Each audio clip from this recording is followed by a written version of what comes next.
You're sitting quietly. Then, a paw. Just placed gently on your lap. No begging, no playing, just resting there. And it means more than you think. The Zoomies.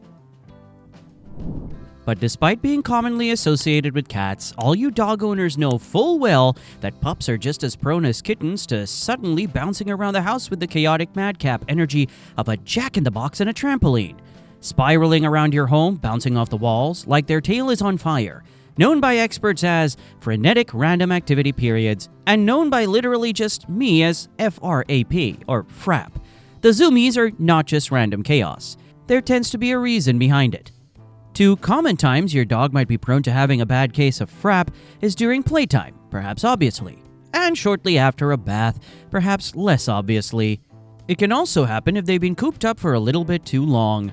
It's essentially just a way for dogs and cats also, boo cats, to release excess excitement or pent-up energy, kinda like a toy car that's spent all day being pulled back, so it needs to be released so it can zip around.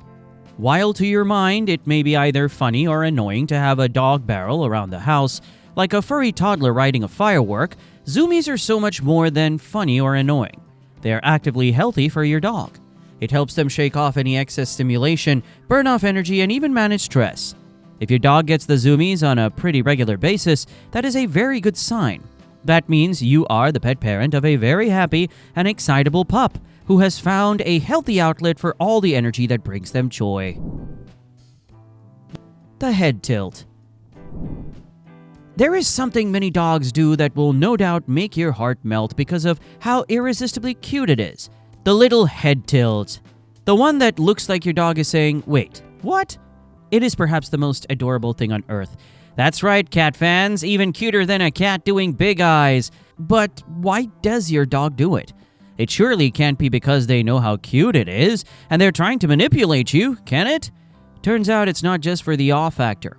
Head tilting is a method dogs use to help them locate where a sound is coming from. Yes, really.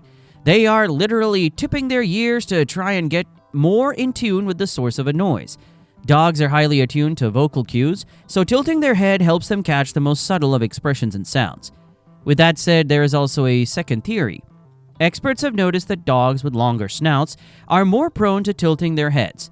This has to lead to the idea that they might be twisting their heads so they can get a better look of your face without their own nose getting in the way. Adorable, right? Whatever the reason, it's ridiculously cute. Rolling on their back. Flopping onto their backs and rolling over is almost a cliché dog behavior. It's bordering on a stereotype. But it's a very real thing that lots of dogs do, and it's actually kind of tricky to determine why. Because what we know is it's yet another way that they communicate, but they are specifically trying to say one of two things. It can be an act of submission, or a request for affection. It may be their way of exposing a weak point in order to say, "You're in charge, I trust you," or they might be requesting belly rubs, a form of touch many dogs enjoy. So at times they are being submissive and affirming you as the boss. But at others, they are making demands. As per usual, the context matters. A relaxed, happy pup who rolls over with a wagging tail and soft eyes, rub that belly.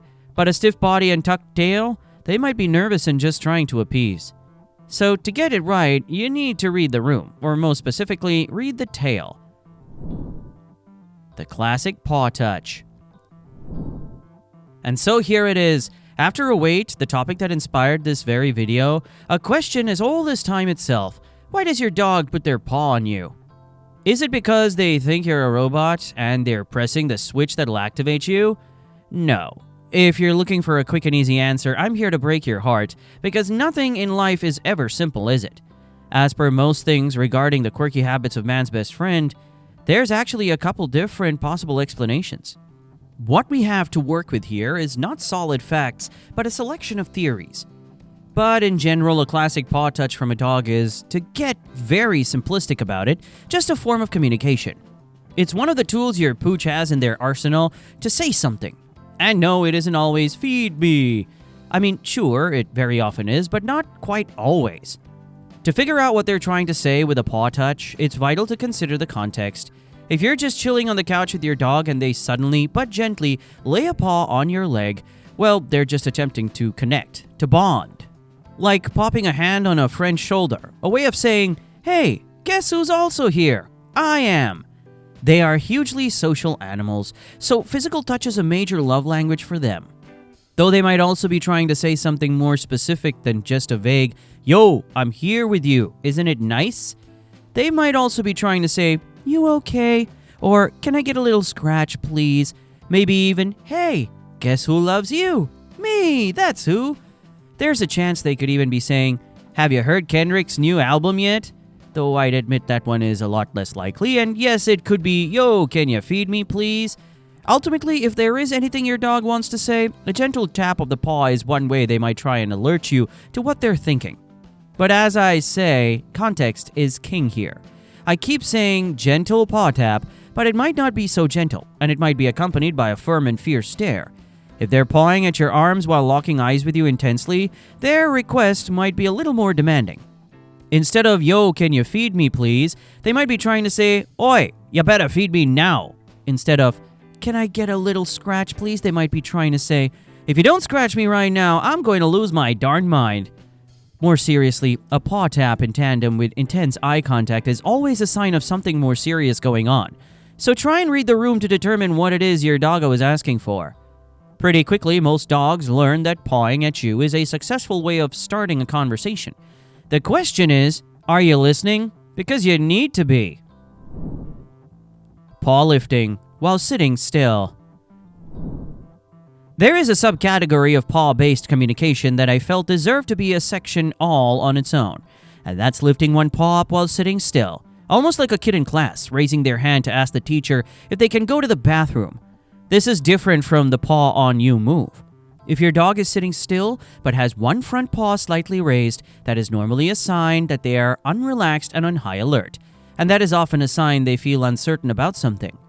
It is very common to see hunting breeds do this, as they have been bred to keep an ear and eye out for everything.